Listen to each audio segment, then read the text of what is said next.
Get your rub on with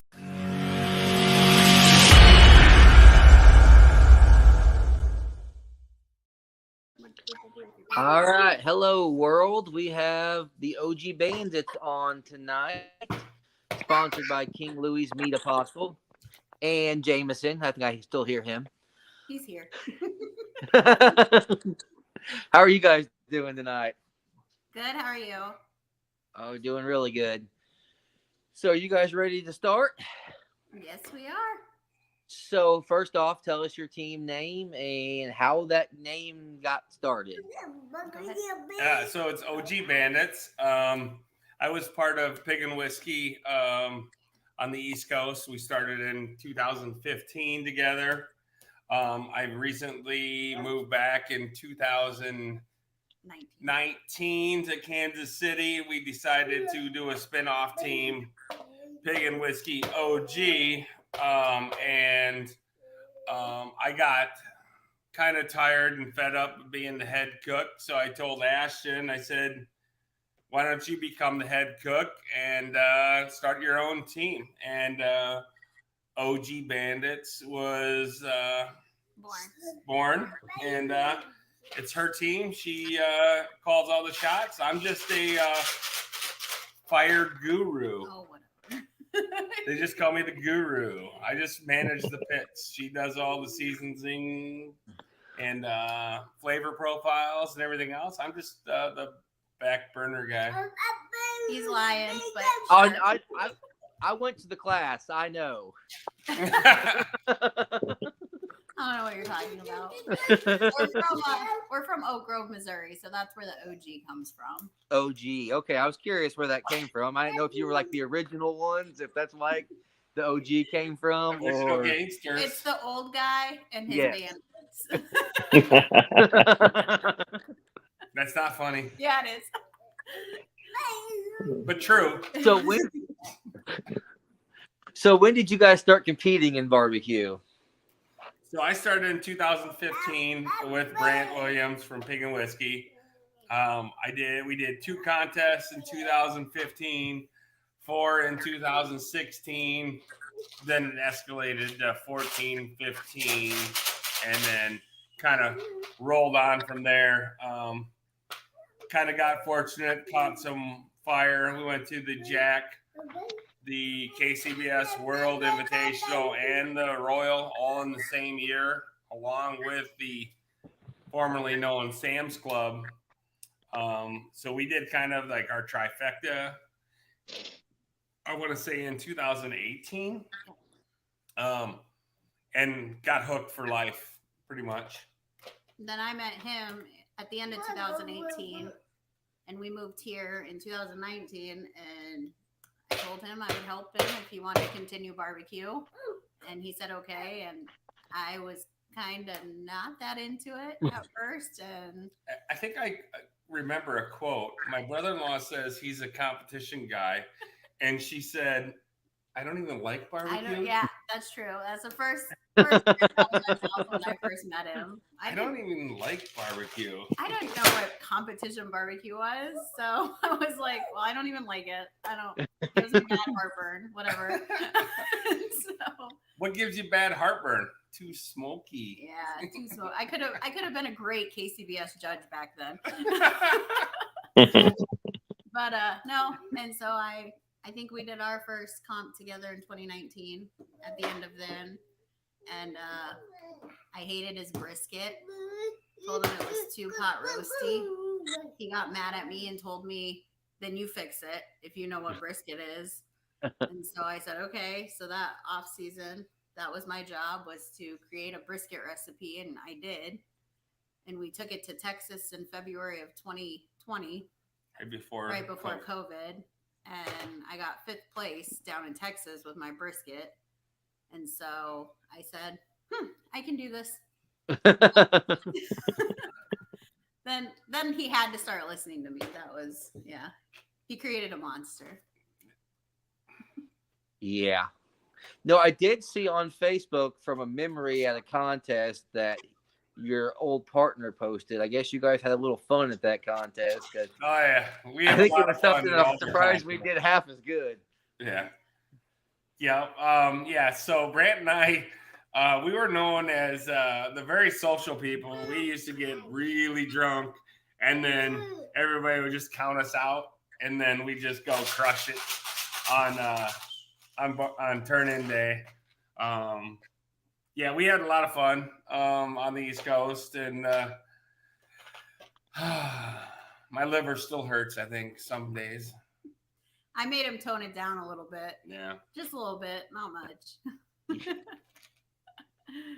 So here's a question for you: being pregnant and not being able to drink at contests, does that help or hurt you? Because they might be more super focused now that you can't drink at contests. It's absolutely terrible. Well, no, I'm kidding. I don't know. When I was pregnant with him in 2021, it was kind of an adjustment because I had only done that when we were drinking, and that's a big part of it, being social and that aspect of it. And it was definitely hard because all your friends are having fun and you can't. And I was hyper focused on everything he was doing wrong, which was not good. We argued a lot. Yeah. Because I realized he did a lot more wrong than I thought he did. So, but it's no. I don't even like it. I don't even want it. This go around, I mean, I know what to expect and what we're getting into, so it's not as difficult. I mean, this totally makes me sound like an alcoholic, though. Like, oh, but and I think last year, once we had him too, it was much different for us because we couldn't really get out there and drink and, stay up all night and then turn around and cook all day the next day. We had to get some sleep because we had him with us. So I think that adjustment period helped too. Yep. That we had him with us all the time. So I cooked Columbia, Missouri, and I think that was one of the first contests when he was, I don't know how old he was, but I remember, I think Hugh was pushing him around in a stroller at and that I think contest. I got pretty drunk there. You are, yeah, I'm not going to mention some of the stuff, but yes. Yeah, I'm pretty sure I did. Nope, you did. And that's us toned down. Imagine what we were like before we had Jameson. Oh, Lordy. But yeah. So who is your biggest barbecue mentor? Like, what, if you had to say somebody that has taught you the most in barbecue, who would it be? So for me, it's all East Coast people. Billy Gillespie from Smoking Hogs is a big inspiration and a big mentor for us being on the East Coast. You guys might know him as Captain Cream Puffy, Urkel Chilla from Yes. Uncle Pig's Barbecue Pit. One of our good friends. Also the godfather of Jameson. So he's also a big influence on our barbecue. When we first started, we got sponsored by a small little barbecue shop in Lancaster, Pennsylvania. At that time, it was Stone Barbecue Supply, but then they changed the name to Lancaster Barbecue Supply in Lancaster, Pennsylvania. Tom and Michelle Perelka. The knowledge that guy has and they have was, if you just sat back and listened, you could pick up a lot of tips and tricks just by listening to him talk. Right? That's before online classes were really big. Before Barbecue League. Just through conversations, the willingness to give advice without paying for it is probably one of the reasons why what we're doing is what we're doing, right? Because of your mentors. Yeah. And what you learned and how you learned it. That was a big inspiration for us. So. Yeah, same thing with with Urkel Chilla over in New Jersey. We did this barbecue one-on-one. We had practice cook out there for years, and he still does it, right? He gets 10, 15 teams. They show up at his house. He gets judges there. They do a practice cook. They get real life feedback, and that's why we started doing it, last year on a smaller scale, and then this year on a little bit larger scale. I mean, that's what we do. I mean, it's raw feedback from the judges. They can't hide behind a scorecard. They have to tell you why, right? And that's Yeah. That's 100% probably the biggest game changer for most teams is, why did I get a 7 in appearance? And then looking at the judges in his eyes and, well, your chicken wasn't uniform. I said, well, now you can't judge me on that anymore. It's quite an eye opener. Yes. So let's talk about that while we brought that up. What made you guys decide to do the completely free tell-all class at the same time as that? So last year, I want to say it was probably around middle of the year, him and I started talking about we were doing some demos in some barbecue stores, and him and I had talked about doing a completely free class. It seemed like it was a pipe dream though, because who would do that? Especially, like nobody does that stuff anymore and all this. So we kind of put it on the back burner, and then towards the end of the year, we got I think it actually was August. Him and I were having when did we do our practice cook in our backyard? Our test cook. I think it was August. I don't remember when it was. We did a test cook in our driveway. We had a couple teams reach out, ask us for help on chicken, and one wanted help on pork. So we decided to get the teams together, and we just called up some judges that we knew and brought them here in the house. So we were in our driveway. I think there was 5 teams in our driveway, and we just did it on a smaller scale. And after that, that's when we got really serious about talking about doing a free class to help people, because the economy sucks.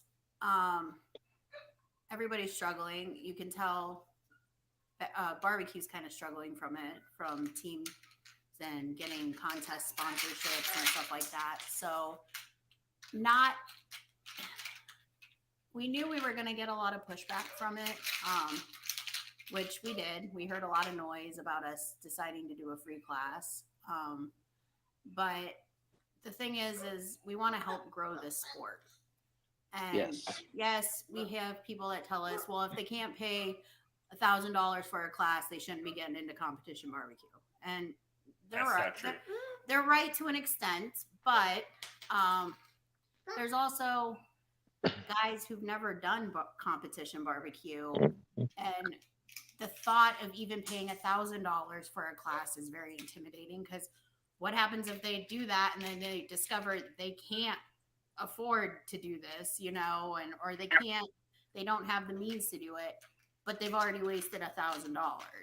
So if you want to get more people interested, you got to find ways to get them interested. And Barbecue League is great. It's a wonderful starting point for people, and we always direct people to go there. But it's much different watching a video than seeing it in person and being able to ask real-time questions. Yeah. And try real-time food. And try food. And, we have no problem with anybody coming to our class, masters, backyard, anybody. But our goal was to get more people who were thinking about it or on the edge of it, and to come check out what comp barbecue is all about. I think once we secured a place, we had a little bit of trouble. We were originally going to do it at one place, and then they booted us out. So then we had to go find another place. And Carl McBee was very generous with the Elks Lodge up in Cameron, Missouri. Great people up there, and they allowed us to do everything without a fee, which was huge for us, because then we had minimal cost on our end. And it was kind of a dream, and we're gonna be offering this, I think, pretty much annually. We'll do it once a year. probably around the same time before our season starts, and see, you know, We're trying to get it closer to Kansas City this time. we're gonna. That way we can get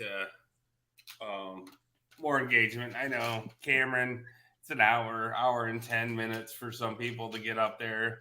You know, there's not a lot of places to stay because it's It's a smaller 2-day. town. It's a 2-day class, right? Yes. So we're gonna try to get it closer to Kansas City. We're gonna try to get a little bit more sponsorship behind it, and drive some more engagement from the community. Yeah. Yeah. Yep. Motel 6 was not the greatest motel in Cameron, in case you're curious. We heard that from a couple of people. There wasn't the greatest hotels around there. No, it isn't on Cameron, but it definitely wasn't. We had our campers, so we had no clue. And we've stayed in Cameron. We've always stayed in our campers, so I had no clue. But There was a marijuana place up the road. Yes, there was. I didn't even know, but that's what our goal was from that. And I think, I don't know, you were there. Did you learn anything? Oh, it was a great class. Like I've messaged you guys afterwards asking questions because I forgot of some stuff. But yeah, and that's, I mean, that was our goal, is if we could teach people anything, whether it be our recipes, a tip, a trick, just learning something that you've never done before. You know, there was a gentleman there that took the class, and he had never done comp barbecue before. It was his first time ever doing anything KCBS related style. And he did the practice cook the day before, he came to our class, and then went to the American Royal Backyard and got a top 10 finish. I remember that. I remember seeing him. Yeah, that's our goal, is to, you know, get them engaged enough, get them to a spot where they do get hooked. And then we have a new team come on board, and it's growing the sport. And so that was pretty awesome. And I hope that he learned stuff from us.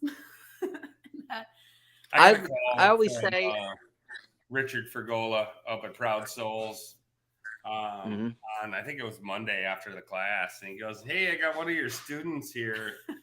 I'm like, and that was pretty neat too. Yeah, that was pretty neat. That people were actually taking what we taught them and trying to apply it, which was, you know, pretty cool. And that's what we did it for, and what we will continue to do it for is 100%. And that's pay it forward, right? I learned a tip or trick from somebody that I didn't have to pay for, right? And you know, my knowledge is somebody else's knowledge, right? That we've tweaked and made our own, right. And so forth and so on. So that's what we hope to accomplish, and maybe we'll start something, maybe we won't. You never know. I do believe that KCBS, you know, needs to have, much like the barbecue league, you know, with the barbecue league, you get content with your membership, right? I think KCBS really should look into having some sort of content along with their membership fee, whether it's basic 101 box building, basic 101, you know what I mean? Some kind of real content to help new teams get better and attract more teams, right? Yes. I challenge KCBS to start doing that. Good for you. We're doing challenges now. Yeah. Joel Fleetwood, make it happen. I think that was one thing you could change about competition barbecue was a question. So you just answered it. Good. Because I didn't want to get to that question. No, I mean, yeah, I agree with him though. I mean, you're spending thousands of dollars week in and week out, and it is intimidating. I know, even going into backyard as someone who has no idea what's going on, that is super intimidating, you know, and I wish backyard was big in 2015 as it is now. I don't think I'd ever come out of backyard. Yeah. I mean, for the money. I mean, 2 meat, why would you? Yeah, 2 meat. Hone those 2 meats in until and you all kind of like just as competitive as we are. I don't get that where they say backyard. No, it's not a starting stone. It's you're in there when you go into backyard. You got some competition. Rib burns, them especially them one meet rib burns, the backyard guys place just as good as high as the master team. I have no doubt that we could get our ass kicked by any backyard team any day. Any day. Well, the first time Ryan Kane tried it, we know how well that worked. Yeah, we were there. We were there. It's 1 year ago this weekend. Yeah, 1 year ago this weekend. This next weekend. Yeah, it's Derby, Kansas. He comes out and decides to do a Masters cook. We warned him. We all warned him. As soon as I saw that, knowing as good a cook as he was, I said, well, this may not go his way, or it will, depending on how he wants it. It definitely, I mean, I'm sure now, hindsight, he would have done it anyways. But at the time, it was, very intimidating for him. But that'd be like a punch in the gut, though, like a good punch, but at the same time, like, oh, crap. Now I got to spend more money. I'm pretty sure that's his first words out of his mouth. Oh, now I have to buy briskets. Which it is a lot. And if him and I had a chance to go to backyard and just do 2 meets, especially with having the littles now, we'd do it in a heartbeat. Yes. In a heartbeat. And that brings up a good spin-off question. You have your own question? I do have a question. You can ask us anything. He's taking So over. do you think that having a backyard division is right? Or should it be a 2-meet Masters versus a 4-meet Masters? I'm not big on the only thing that kind of drives me nuts, but it kind of motivates me, is sometimes backyard being as small as it is, you get beat by the same people in and out every week. I always make a joke, well, I'm just going to donate my money to so-and-so. I might as well just hand them the money now. But yes, it gets you motivation to beat them, but I almost hate the smaller 10 10-team contests. That's why I like the Royal, 45 teams. Anybody has a good chance at it. Yeah. I can see that. I mean, at least it's new blood you hand your entry fee over to instead of the same people.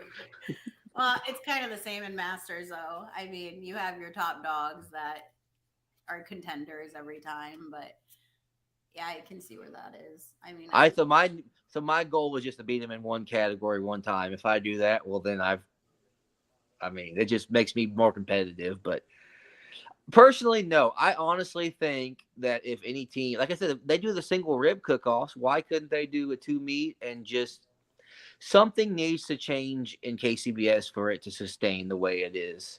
People cannot afford to spend $2,000 pay a $200 brisket. I about cried when you guys bought that brisket and then cut it up like you did for the class. I was like, oh God. So, and that brings up a good point, right? People's lifestyles change, right? So now we were both master cooks. We can never go back to a 2-meet. We can never go back to a backyard event. Even though we love to cook, we can't, just because our budget has changed and we can't afford to go cook 20 contests at $1,000 a contest, we're getting held like we can't do the thing that we love. What's going to happen is it's eventually, unfortunately, going to drive us out of it. And into SCA. I've had interest in SCA for a while, but I did see you tagged in the SCA thing, so yeah, that's my goal, is to try and get into more SCA. It's coming around in the Kansas City area more. It's definitely a different feel, but you still get that competitive side out of the way that you want. But and it's way cheaper, and that's the best part. But it is I truly wonder if they ever did open up 2 meets to anybody and everybody, how many teams would come back that don't really compete anymore, because it is, like I said, unfortunately, it's probably going to drive us out as far as how much we compete, because we can't. We're having another baby here in a couple months, and I mean, realistically, spending $1,200 a weekend when we have two tinies to take care of, Yep. it isn't right. But if we could get away with spending $300 a weekend, I mean, then we could still do what we love to do. That's I mean, I But that's our side of it. I know there's different no. points and different views, and My thoughts on this, and this is kind of how the East Coast considers backyard. It should be, to my opinion, KCBS should offer a 4-meet contest, a 2-meet contest, no backyard, no masters. If you want to cook 4 meats, you want to cook 2 meats, this is what we have for you to cook. If you want to get into the entry level and test it out, maybe do like a unsanctioned one to kind of get Yep. your feet wet. yep. And we're right there with you. I think that's Because the title just drives me nuts. it does drive us nuts too. And like I said, I think the whole backyard.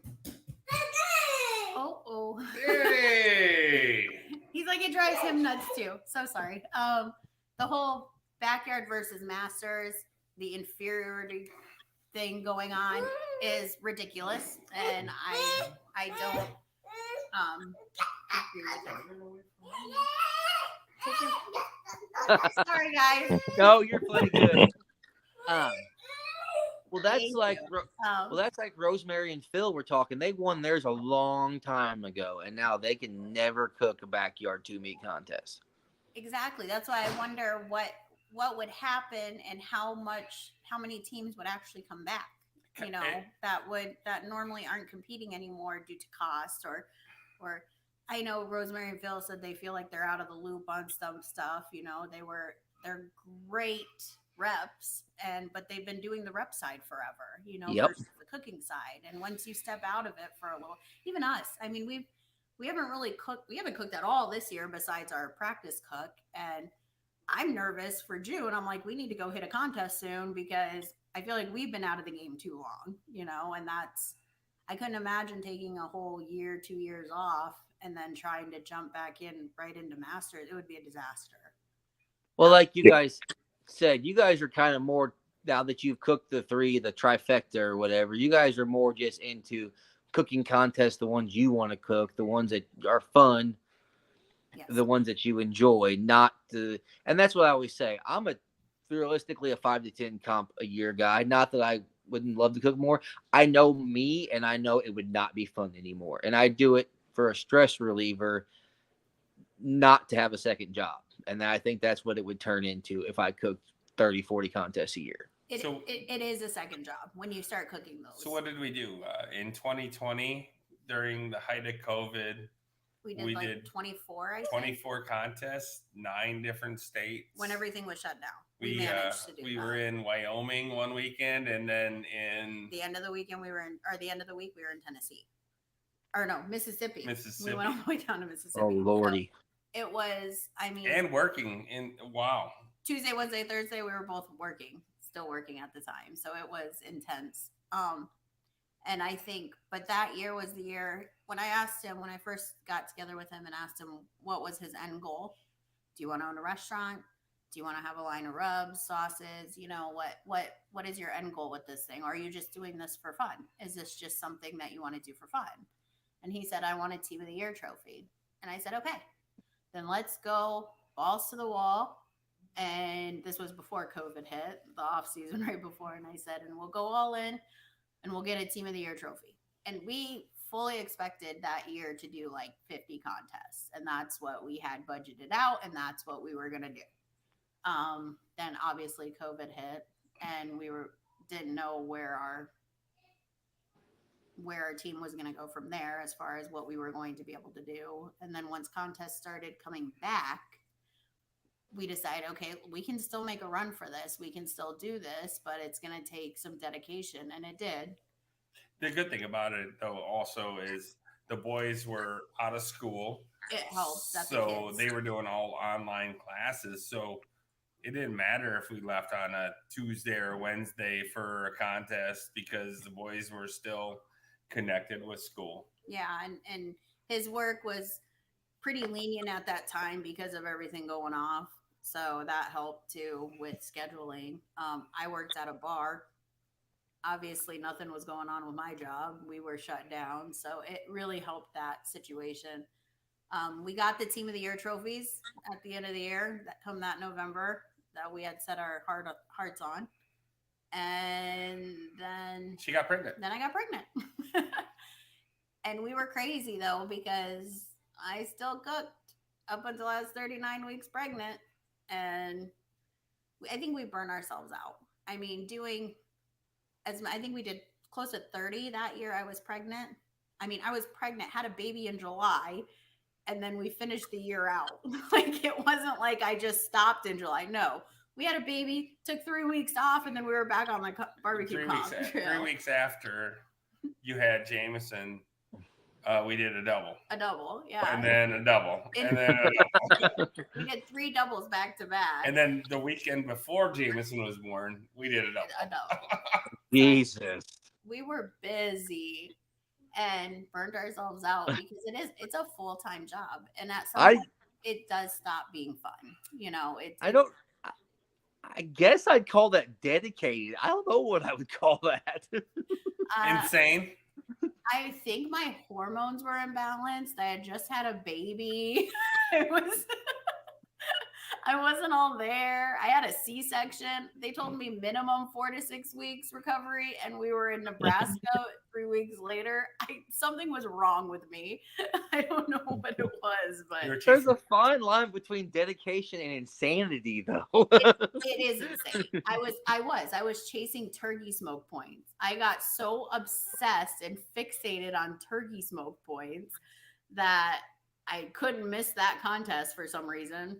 Looking back on it, like, what the hell were you thinking, woman? But so yeah, I mean, it is a full-time job. And when you do get to that status of full-time job, it's not fun anymore. And it starts to be time consuming. And when you're getting frustrated, it affects your cook, because then you start nitpicking your cook, and then you start trying to figure out why you're not getting the calls, what's happening, you know, and you get so focused on that you realize you're stuck in this rut and this pattern that you're spending this money and you're not getting any calls. Like, what's the point of doing this, you know? And you're frustrated and you leave and you're throwing score sheets, and the drive home is not fun. And that's about the point when him and I look at each other and we're like, let's get a new hobby. Let's get a pickup truck. Yeah. Let's get a pickup truck. He managed to convince me that redoing this pickup truck that he got, the 69 Chevy, would be so much cheaper and way more fun. No, it's not cheaper. It's not more fun. My house smells like gas. The whole place smells like oil. I'm like, this is not fun. So I don't think my marriage could last that many contests on the road with my spouse. I'm not sure that would be a very good thing either.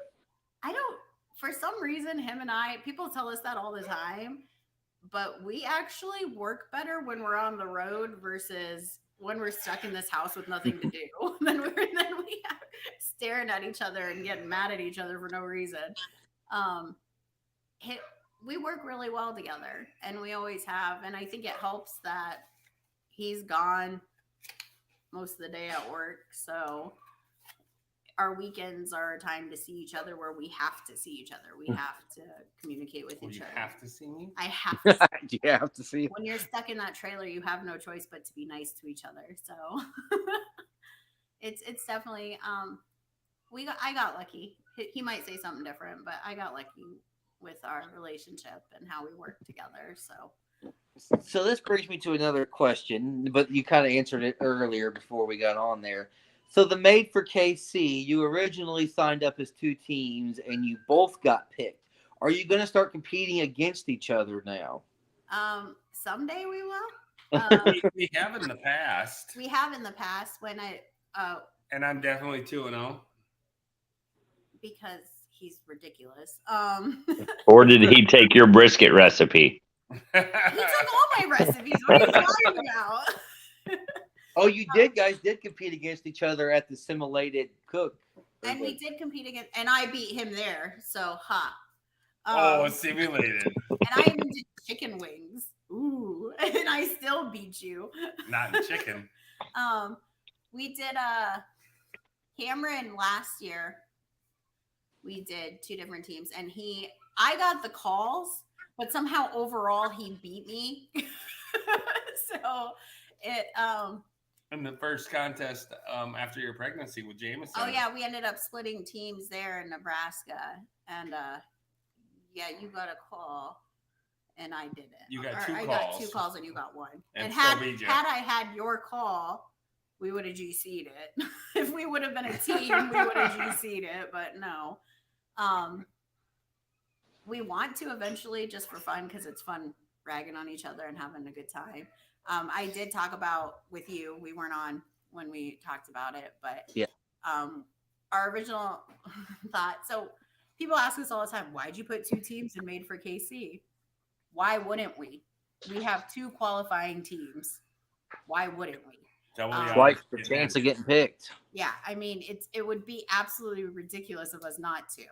And I think the reason why we heard so much talk about it was because they didn't have 2 teams to put in. If we were just roommates living together and we weren't, I don't think anyone would have had an issue with it as much as there was a stink about it. But since there was, whatever.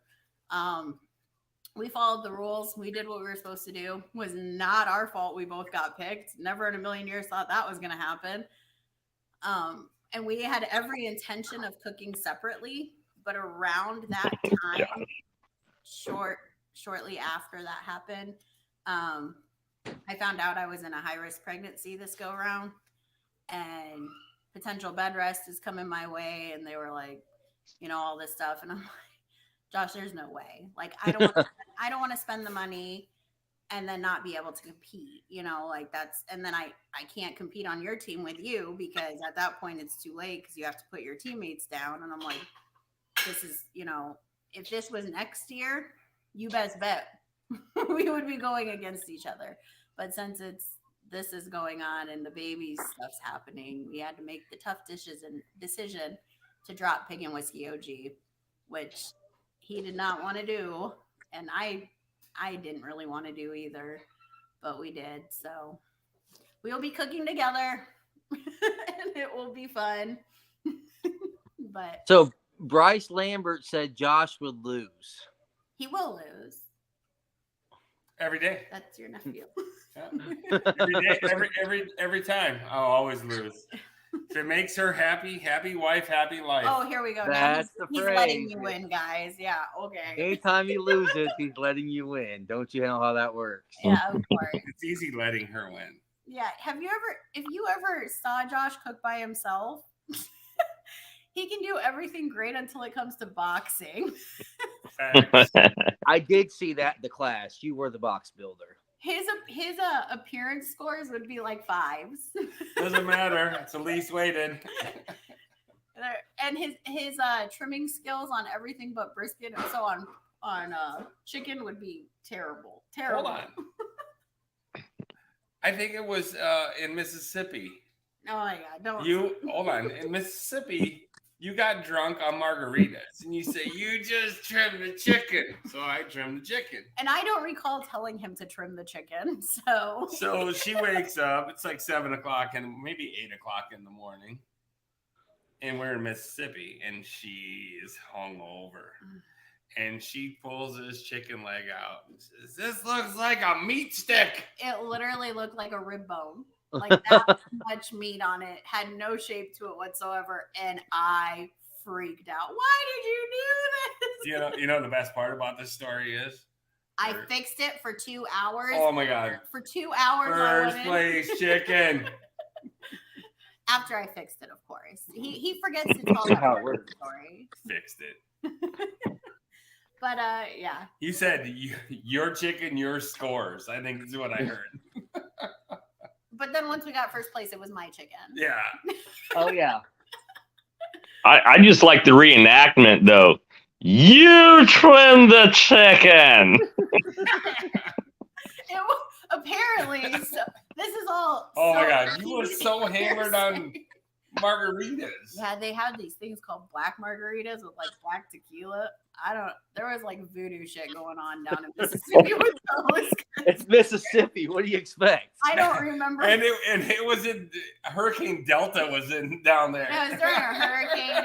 It was a lot of fun. It was, yeah. I mean, I don't know, but that was the last time he trimmed chicken. So it wasn't our last first place chicken either. That's weird. Was it? So, of the Royal, the Jack, or the KCBS Invitational, which of those three is your favorite? The Jack. The Jack. The Jack has a more of a nostalgic kind of higher. It's one of the most. I mean, you get a GC, you can go to the Invitational. You get the GC, you can go to The Royal. the Royal. You get a GC. Not only do you have to be really good to go to the Jack, you also have to be lucky on where you won. So there's a special place for the Jack in our heart, especially In your heart. I've never been. Yeah, you never been. Oh, you never been to the Jack? No. Oh, that sucks. You didn't go that year? No, Huh? I wasn't invited. No, I was still too new. she was still too new. Yeah. The Jack has a special place. I think it always will be for anybody that has been able to go or lucky to go. Something about cooking, burning meat in the hollow, and Holler. yeah, and then Jack Daniels. It's pretty cool. Usually it's rainy and wet and muddy, but it's a good time. I if I could only do it one more time, I would do that one. One more. Like One more. one of them one more time. Yeah, if I only could do one more ever again, it would be the Jack one more time. Maybe Brant will ask me to go back. Yeah. I would pick the Royal. You like the Royal. I love the Royal. I love I the do. madness of the Royal, but I've never I been. do like the Royal. I want to cook it one of these days. It's a lot of work and it's a lot of money, but it's a lot of fun. You know, there's so much going on and the kids can get involved and you see everybody, you know, that you Mhm. don't get to see, and it's literally one big party. Like It- and we take full advantage of Thursday nights. There for party night, team party night, we take full advantage. I think the past, what have we been to 3? Mm-hmm. We've always woken, Together we've been with 3. yeah, we've always woken up someplace that we don't remember falling asleep at, and that's always a good time. So Or where's my phone? yeah, or Josh's phone gets locked in a bar, a mobile bar that we don't recall being at. I mean, it's fun. So that's, yeah, I like the Royal just for that aspect, and it's really close to us, so we don't have to travel very far to get there. And everybody, it feels like all our friends from around the country travel to us, so it's kind of cool. It's like a family reunion meets a barbecue contest. Yeah, that's exactly what it is. And our real family comes too, because it's such a big deal. And Yeah. our whole family, both of our families come down, and it's just a good time. I mean, I don't know. We don't, and maybe we're wrong in thinking this. We don't expect to get a call at the Royal. You know, I don't know if there are teams that do think they're going into the Royal to win it, and that's good for them. But with 500 teams, it's Especially just in the Invitational, you have 120 to 150 teams that won a GC. You're going against the best of the best of the best, right? And to get a call in just the Invitational, and then on top of that, getting a call in the Open. out of 500 or 550. Mhm. It's like it's a pipe dream, right? So if it happens, it's really cool when it happens. But that's kind of what I like about that weekend is you go in not expecting anything. Like there's no pressure because you could have the best cook of your life there and literally not score anything because there's 500 teams. You know, that's not on you. That's High hopes, low expectations. and that's See, I think they should take the American Royal Backyard and add that to the Royal Master Series at the same time. They have all those days. I I agree. mean, Because they have that, the Backyard Royal in such a weird time of the year, where the American Royal Masters is in the middle of the year, towards the end of the year, where now the Backyard Royals at the beginning of the year before anybody really gets going. I mean, how can you get in any kind of rhythm as a backyarder, right? I think they add it to the Royal. Yeah. I mean, you have all the pros. You have your, like you were saying, your Thursday, Friday night, the team parties. I mean, let the backyard guys go up there and enjoy all of that they're promoting also. It would get more backyard up there, and it would bring more guys in. Right. And that's my thought. And then do a 1 meat rib burn or a 1 meat chicken burn on a Thursday night, right? Between open and like Masters and backyard. Wants to get in, yeah. Yeah. I think they should add an invitational to the side of the Royal for backyard too. I think that'd be a lot of fun. Yeah. I mean, those debates on invitational, should it be for backyard GCs or RGCs or first place stuff? And I think that's where KCBS needs to figure out what the heck they're doing. Yeah. Hopefully KCBS gets it figured out in the next year, and figures out that, hey, backyard isn't really the terminology we want to use. We want to use a 2 meat Masters versus a 4 meat Masters, because the backyard is like for the guy in the backyard next to me that's never cooked a contest, right? If you're a pro, you're a pro. If you're a master, you're a master, whether it's 2 meats or 4 meats. I don't like the way that they do the terminology. And like I said, the Royal in March is always my first contest of the year, and you're never dialed in. But also the invitational, I got first place chicken in Ashland last year, so I qualified for the invitational. My buddy who GC'd it didn't qualify because he got a second and a third. Oof. That's because I found out GCs and RGCs don't exist in backyard. They don't track it. That's what Rod Gray told me at the Royal. Yeah, I asked him about it. It's up to the organizer if they want to give prizes for it. So that's why they don't track overall team of the year in backyard either. They said for that exact reason. Yep. No, and that's what we had heard last year when we were talking about it. But apparently that's the case, and I didn't know for 100% sure, but it would make sense. That's why you need a first place in a category versus a GC or RGC like Masters side, which is silly to me. I mean, I think if you're capable of tracking Masters that way, they're fully. I think, I don't know. I'm not behind the scenes. I'm sure I'll get people to tell me no because of this reason, but there should be no reason they can track backyard the same way. I was always told it's because some contests do 3 meats with pork and some don't, so it's not the level playing field. Well, then just track the 2 meats. That's all you're tracking anyways. That's what we argue. Exactly. It's kind of like we don't need to track the occasional pork entry that gets thrown in. I mean, that's it can't be that hard.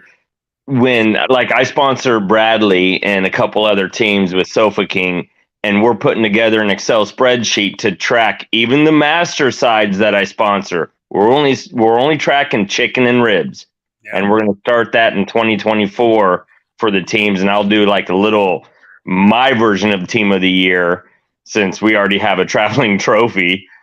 But it's not that hard to track those.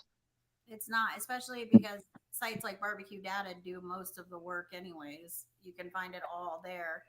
And to me, it seems silly that they don't do an overall for backyard. Well, that's like you're talking about the class. CBA does a phone app for tracking your judging score, so you don't a rep doesn't fat finger a number, a 7 or a 9 that can't read a judge's score when they could have a smartphone, hit that number, no questions asked. It doesn't make. And they told me they can't do it, but CBA does it all the time. We have heard first when it was brought up, it was that you couldn't.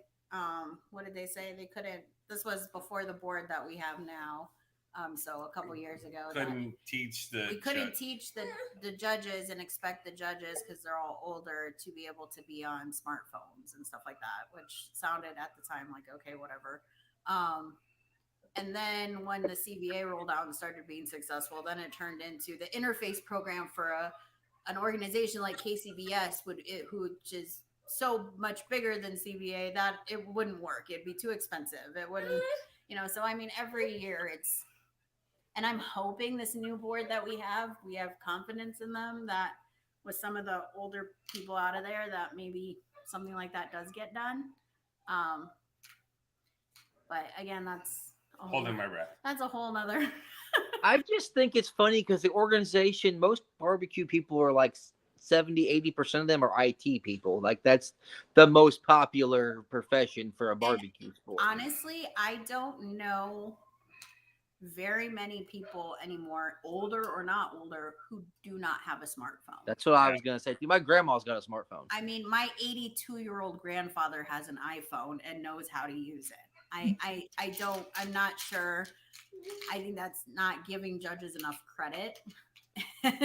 It's not fair to them. 5 years ago, I would agree with you, but now I think everybody has it, right? Well, even that, buy them a tablet that has the app on it, or a basic thing to where they can just pick a number and mark it and be done with it. You don't need to have or provide them if they don't have some.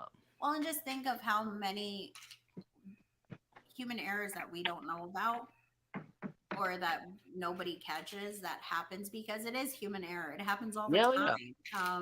It's not, I'm not faulting the organizers. I'm not faulting the judges. It's just natural to happen. And it's kind of one of those things where they say it doesn't happen often, but it happens more than often.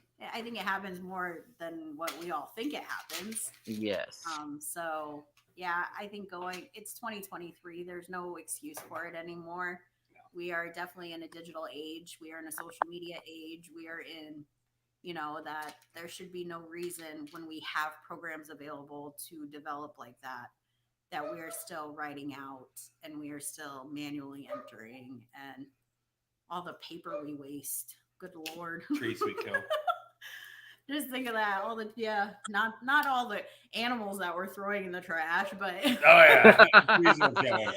Think of all the trees we're killing, not all the. Because a tree makes oxygen. But seriously though, like how many? I don't know about you guys, but we've been to so many comps where the printers stop working. Like that is such a big deal. Like I'm like, how are we somewhere where printers aren't working? Like, and it causes everything to be on hold because the printers aren't printing properly. And it's just, I don't know. I think if we went digital, it'd be much easier and different.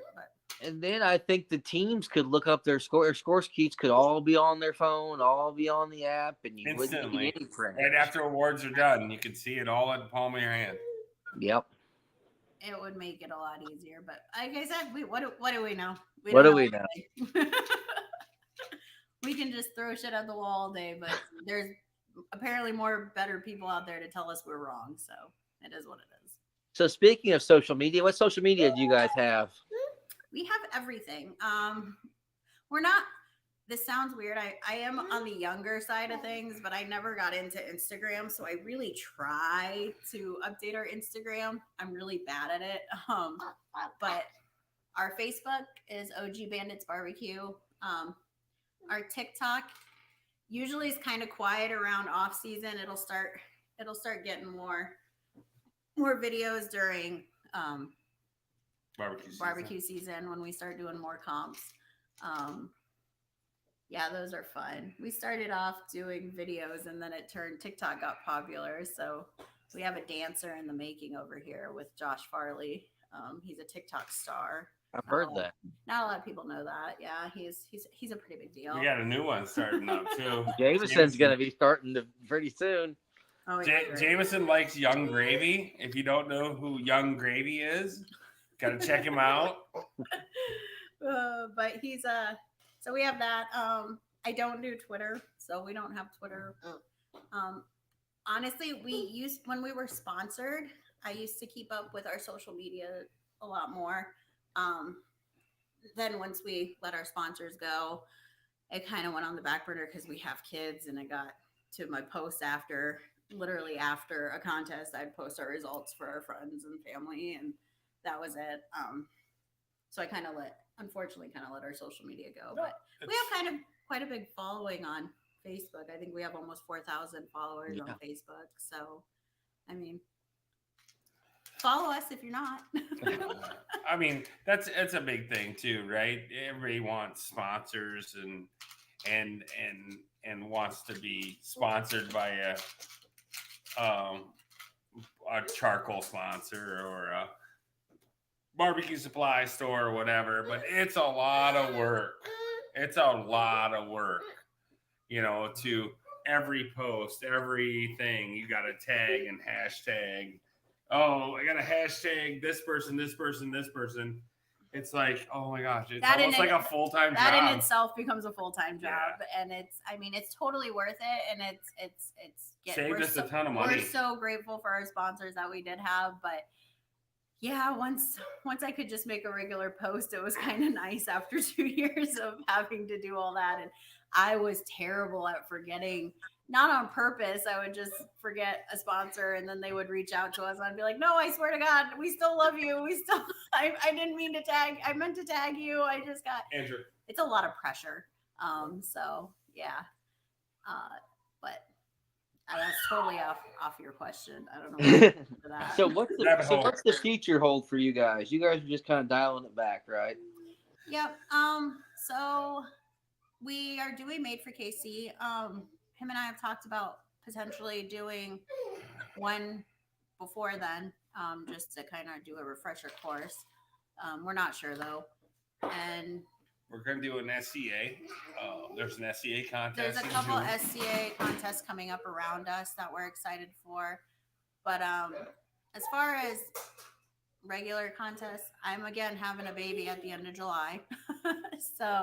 And I'm not going to be as ambitious this time since we have a 1.5-year-old and another baby.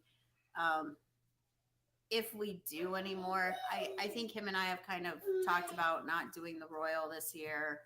I'm not sure as far as after Made for KC what we have planned or if anything. Depends on the baby. We will continue though. Like I said, we're going to start planning our free class and our free stuff coming up. Yeah, so we could use a good plug when we decide the date on our class. Yeah, absolutely. I don't know if we're gonna do. I think we're gonna do it again. Try and do it again in February or March, depending on the weather. I personally would like to do one in the off season. Yeah, we had talked about maybe doing 2 different ones, depending on what kind of interest we gain. Where we would do one in the off season and then do one right before. So what we originally wanted, this is again going off topic, but with our class, we ended up, unfortunately, with the way things were scheduled out, we wanted to do the practice cook after we did our class. So we wanted to do the free class first and then do the practice cook. So that way people could apply if they wanted to, our techniques and stuff that they learned, and then do their practice cook and get feedback or whatever. Unfortunately, with the way things were scheduled with the judging class at the same time and stuff, it didn't work out that way. So next time, that's kind of our goal, is to do the class first. So like do the class Friday, Saturday, and then do the practice cook on that Saturday afternoon or whatever. That way you can run your recipe versus our if you want to run our recipe or whatever side by side and try 2 different things and see what actually scores better head to head, right? So that was our original goal, and that's what we're probably going to try and do when we figure out a time and place for. And if Cameron gets us back, we'll do it at Cameron. If we need to, he wants to do it someplace kind of closer to make it easier on people. So I'd like to do it at a barbecue store in the Kansas City area. That way, you can get your rubs and stuff too if you want to get or whatever supplies right there. So we have talked to a couple, and it sounds a little hopeful. So we'll see. Yep. We'll see what we got going on. Like I said, I took that class in March. It was a great class. As far as recipes, I'm not going to say I took recipes, but I took finishing. I took the last 10 minutes, boxing, that kind of stuff, because that's what I need help more than anything. I think I have a good cook and ruined it in the last 10 minutes, but. And it happens, and that's the most crucial part of a cook is the finishing part. So. And we don't want you to run our recipes, right? I mean, if you do, you do. But that wasn't our goal, and that was to try and push our stuff. Learn a tip, a trick, something you don't know. You know, the biggest, thing that we have is him and his damn Pam. Pam. Name a damn Pam. I did use that trick. If you don't know, it's all over YouTube. I knew exactly what he was getting ready to say. See, because that's all he ever talks about. His big secret tip. I'm like 5 years ago. Yes, it was a secret tip. I said nowadays everybody knows to use Pam or whatever. It's not that big of a secret anymore. Well, Brian, do you have anything before I let him go? No, I'm good. I think Jameson's saying it's time to go. So. Hi, welcome to our chaos. Hey. Well, thanks for coming on, guys. Okay, thank you so much Thanks. for having me. Yep. We appreciate If you it. like this, go ahead and subscribe, comment, like, all the above. Thank you. Yep. Bye. Bye.